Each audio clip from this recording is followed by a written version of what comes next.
Back in 2003, when the original Call of Duty was released, games about World War II were actually refreshing. Dozens of clones later, and World War II is about as in as skinny ties with piano keys. Luckily, Infinity Ward recognized this after the release of Call of Duty 2 and immediately began work on its first shooter set in present day. Finally, Call of Duty 4 Modern Warfare is here. But is it just a looker or a keeper? Weapons free. Bridge secure.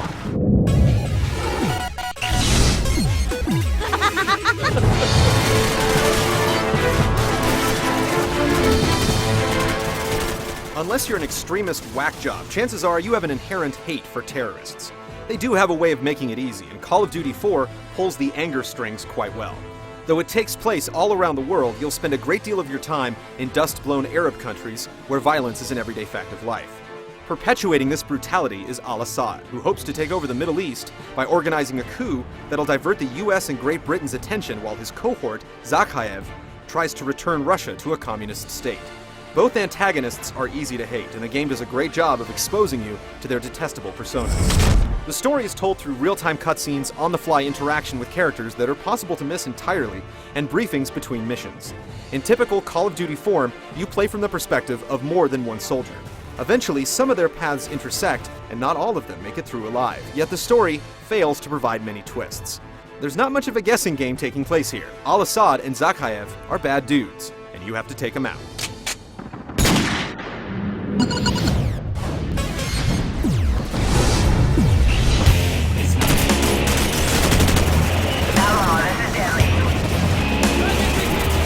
The Call of Duty franchise has built its name upon accessible level design that leads you by the hand and epic confrontations.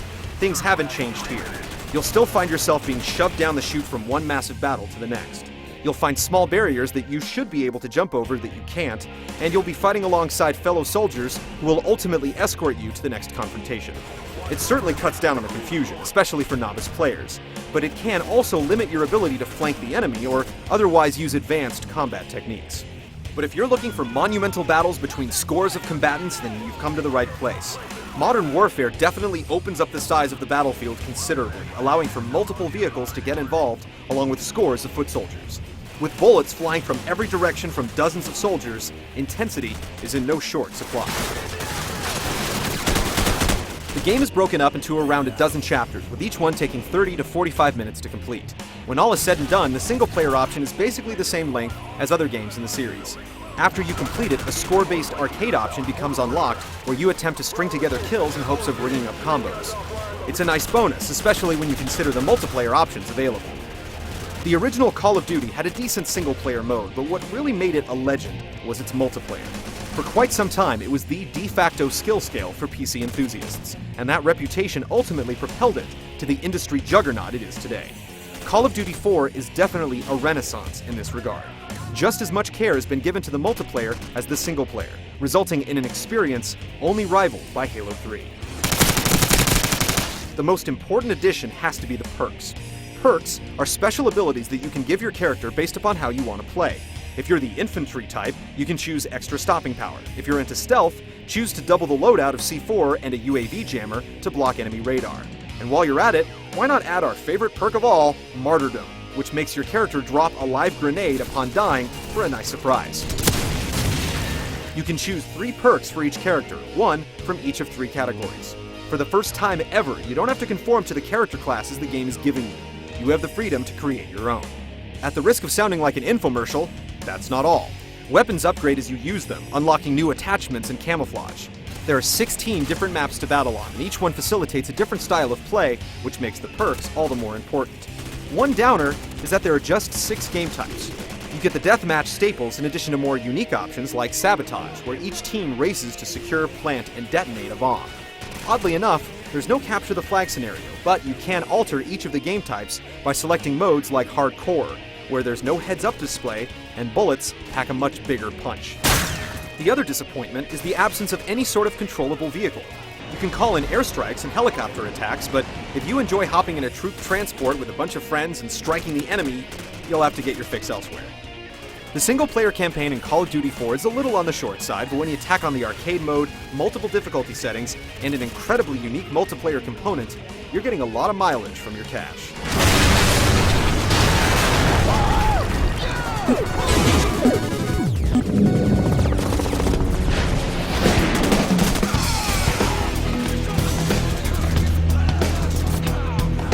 lot of Call of Duty vets cried foul when they heard the series was being brought into present day, but they can rest easy. Despite having new weapons, the game still plays very much the same. The key is still using the sights on your gun. If you're going to shoot from the hip, you might as well close your eyes while you're at it. By default, the game still includes the auto-lock targeting that allows you to go from one target to the next simply by releasing and repressing the shoulder button. It may seem like cheating, but any fan of the series knows that it's essential when you're taking on dozens of bad guys. Modern Warfare doesn't fall into the latest fads either. While just about every game has a cover system these days, COD4 still uses the old duck and lean mechanic. A big reason for this is the destructible cover. Stay behind some objects for too long and they'll eventually get blown to bits or explode.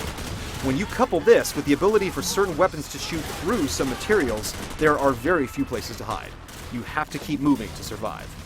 The enemies aren't the smartest lot, as they are formidable thanks more to their numbers than their IQ.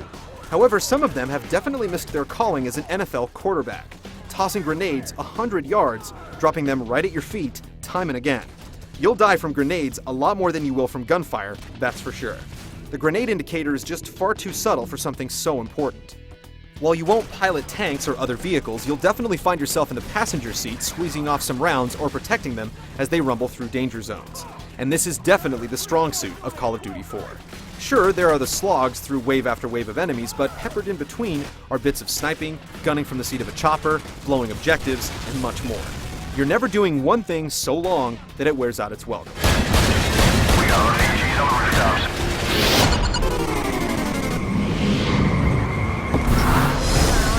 You've been watching this review, so at this point, is there really anything that needs to be said about the presentation? This game is a stone-cold stunner. Who knew the Xbox 360 still had this much headroom left in it? The more you play, the more you notice the small details that make pretty games gorgeous. The lighting, particle effects, and geometry are the best we've seen this generation, and it all runs at a blazing 60 frames per second with no dips whatsoever. While the visuals in multiplayer are toned down a little, they still look better than the single-player visuals in most games. The audio is also strong, although we've noticed some anomalies with Digital 5.1.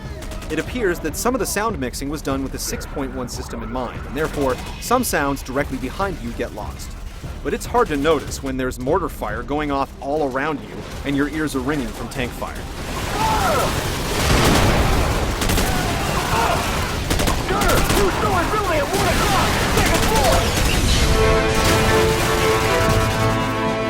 We're a little disappointed that Call of Duty 4 Modern Warfare didn't stretch the boundaries of gameplay a little more in the single player, but fans will be ecstatic. It's absolutely relentless in its assault on the senses and never lets up until the last trigger has been squeezed. The multiplayer is even better, with perks and the weapon upgrades acting as a balance to the lack of vehicles. The authenticity on display here is to be commended, getting you as close as you can possibly be to something that far braver people experience, without the risk.